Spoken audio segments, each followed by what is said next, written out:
تتكلم عربي انت؟ اتكلم عربي. ها؟ ايوه. كتير وشويه؟ لا كتير كتير. كتير كتير. كتير قوي. الحمد لله. الحمد لله. الحمد لله. مية انت مية. كويس. كويس. الحمد لله. بكره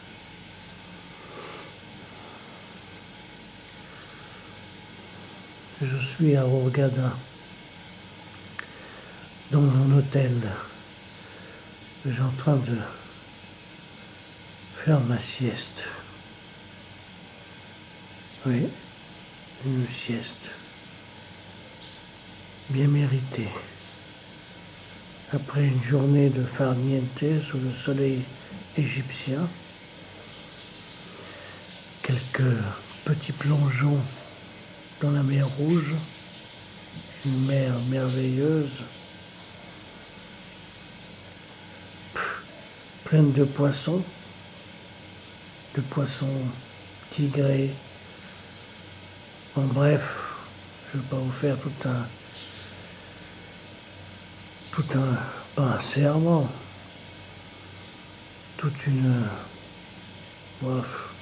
en bref, je ne sais pas quoi vous dire exactement. C'est pour vous dire que ici c'est le luxe dans cet hôtel.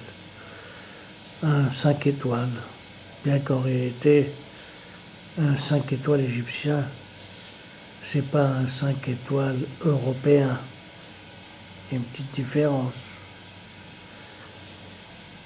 Mais ce que je trouve que d'étonnant à Hurghada, on pourrait presque l'appeler Hurghada la russe ou Hurgadov, quelque chose comme ça. Parce que il n'y a que des Russes. Et je suis très étonné, les Égyptiens parlent tous, en tout cas dans cet hôtel, ils parlent russe. Ils se sont mis au russe. Ils parlent mieux le russe que l'anglais. C'est vrai que fut un temps, c'était les Anglais et un peu de Français qui venaient visiter l'Égypte. Mais c'était les Anglais. D'ailleurs, ils ont fait assez de massacres ici. Ils ont fauché pas mal de trucs en haute Égypte. Bon, bref, on va pas refaire l'histoire. Mais c'est pour vous dire que maintenant, c'est l'ère des Russes. Alors, tout est organisé pour bien servir les Russes. On fait des jeux pour les Russes. La nourriture, bien que la nourriture, c'est comme dans toutes les hôtels de ce type à travers le monde, c'est un peu de tout, avec un tout petit peu de nourriture locale. Bon, les gens sont très sympathiques. Les Égyptiens, c'est un peuple de personnes qui sont joyeux. Les Égyptiens sont joyeux. Mais ce que je leur reproche, c'est qu'en dehors du luxe de cet hôtel, les routes, les rues, c'est une vraie catastrophe, une saleté invraisemblable. On dirait que en dehors de chez eux, ou de leur lieu de travail, le reste, c'est une poubelle épouvantable. Hurghada est une perle de luxe au milieu d'une grosse poubelle. On pourrait dire ça. Alors, mais ça c'est typiquement arabe, hein. Je suis désolé de le dire. Les Arabes sont ainsi, hein. Je n'ai jamais vu un Arabe propre. Vraiment, je n'ai pas vu pour l'instant un pays arabe propre. Peut-être il y a des Arabes propres, mais propres vis-à-vis d'eux-mêmes, mais pas vis-à-vis des autres. Et je trouve étonnant. La révolution, moi, j'ai l'impression qu'elle a servi à rien. Parce que, dernièrement, il y a quelques jours, il y avait un ministre qui est venu manger avec toute sa bande. Et suivi de toute une colonie d'individus. Et il fallait voir ça. Il fallait voir ça. Et avant qu'ils viennent, on nettoyait les murs, les façades. Il fallait que tout soit parfait pour monsieur le ministre.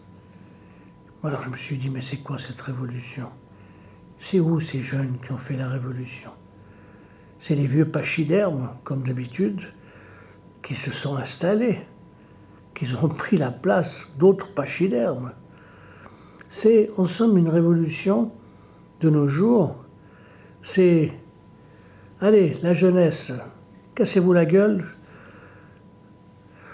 mourrez pour que d'autres imbéciles aient le pouvoir. C'est un peu ça. C'est pour cela des fois, à quoi ça sert la révolution? Si c'est pour que d'autres imbéciles remplacent les anciens imbéciles, ça sert à rien. Bon, bref. Et quand on parle aux Égyptiens, ils vous disent que la situation en Égypte n'est pas terrible. Il y a de la pénurie de tout.